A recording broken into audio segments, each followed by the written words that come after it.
जय माता दी सभी को। हर हर महादेव। अभी मैं आई थी, जो हमारी गाय है वह खेतों में छूट गई थी, तो उसको वापस रस्सी से बांधने के लिए तभी मैंने यहाँ का दृश्य देखा जो बहुत ही खूबसूरत है। अब देख सकते हैं यह एक घास है जिसके जो फूल है जो बहुत ही सुंदर है और देखने में इतना अच्छा लग रहा है। तो मैं थोड़ी देर यहाँ बैठी। हाँ, धूप चिलचिलाती है, बहुत चिलचिलाती धूप है और अभी 4:30 बज चुके हैं, यानी कि 5 बजने वाले हैं। उस इस समय के ऊपर भी इतनी तेज धूप है, बहुत ज़्यादा है। और यह हमारे यहाँ का आश्रम के थोड़ी दूरी का दृश्य है जो पूरी गर्मी भर इसी प्रकार रहेगा। मैं हमेशा आप लोगों को इन चीज़ों की जानकारी देती हूँ। इतने सुंदर लगते हैं देखने में। सुबह के टाइम तो लग रहा है यहाँ सफ़ेद जैसे बहुत सारे फूल बिखरे हुए हों। तो यहाँ का दृश्य इसी प्रकार से रहता है।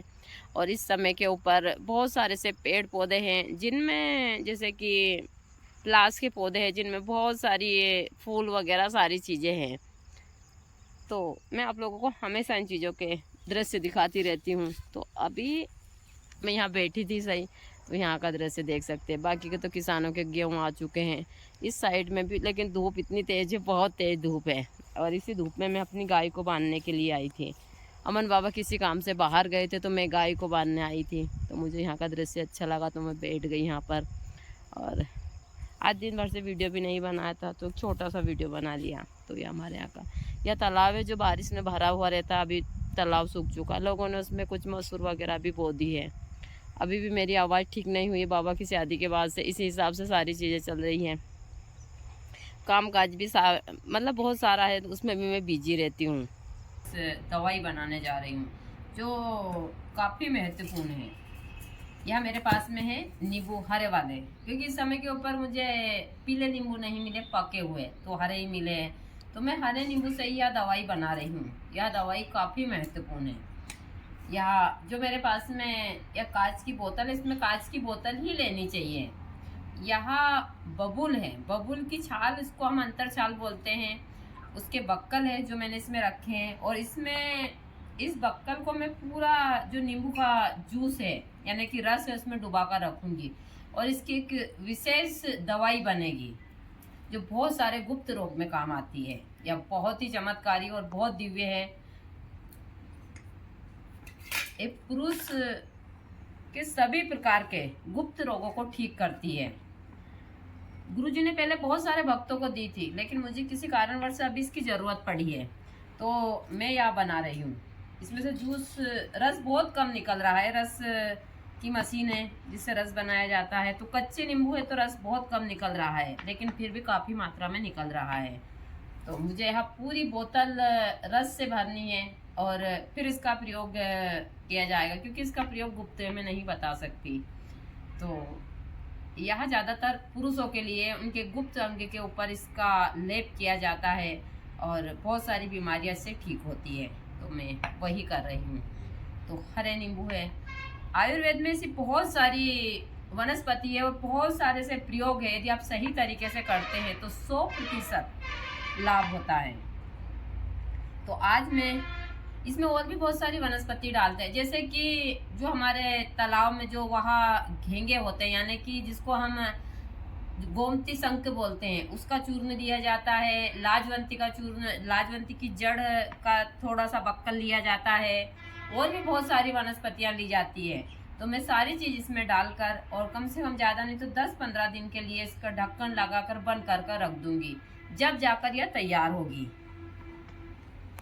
देखिए, यहाँ लोग बाग बहुत सारी चीजें किताबों से करते हैं, लेकिन हमने अब हमारे ये अनुभव है, हमने अनुभवों से इन चीजों को प्राप्त करा है। क्योंकि हमारे यहाँ ऐसे मरीज बहुत पहले से आते ही रहते थे, गुरुजी के और दोनों के पास में। तो मेरी चीजें सारी इसी हिसाब से चलती हैं। लोगों को क्या लगता है कि माता जी पता नहीं कहाँ से देती है, और जो लोग सही बोलते हैं उनकी बातें किसी की समझ भी नहीं आती है। यह चीजें मैंने बहुत अच्छे से देखी है। तो इस मशीन में जूस बहुत अच्छा निकलता है, लेकिन फिर भी ये सब फैंसी चीज़ें हैं। एक मशीन यह भी है जूस निकालने वाली, इनसे भी कम निकलता है।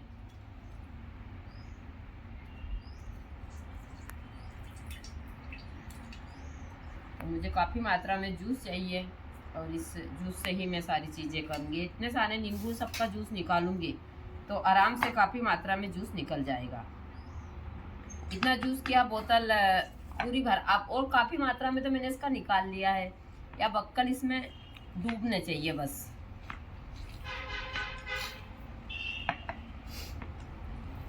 क्योंकि गुरुजी ने वैदिक का काम भी किया है और बड़ा ही सटीक और इस हिसाब से करते थे। और माँ प्रकृति की कृपा भी है। जिनका आशीर्वाद, भगवती का आशीर्वाद जिन भक्त पर रहता है, उनके सारे काम स्वतः ही होते जाते हैं। यह चीज़ें मैंने बहुत अच्छे से देखी है।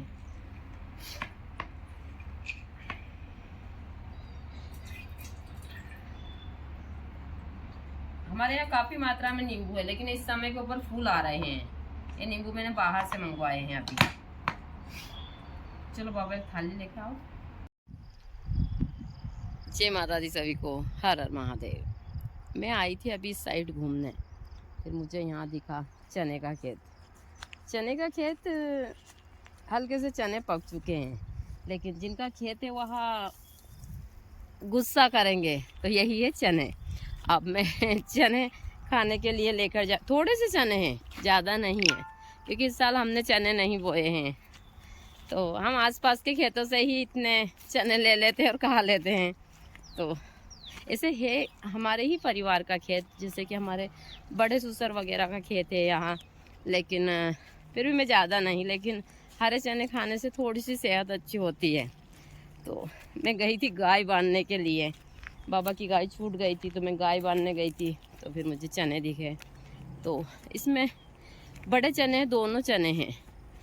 यहाँ छोटे छोटे से 2-3 गोड़ है चने के। चने खाने में बहुत टेस्टी लगते हैं। चीज़ें मैं हमेशा बताती हूँ, मैं हरे चने ही खाती हूँ। इनको सेक कर भी खाते, जिनको हम गांव में बोलते हैं होला। हम लोग होला वगैरह भी खाते रहते हैं। तो यही चीज़ें चलती रहती है हमारी। तो अभी मैं खाऊंगी चने।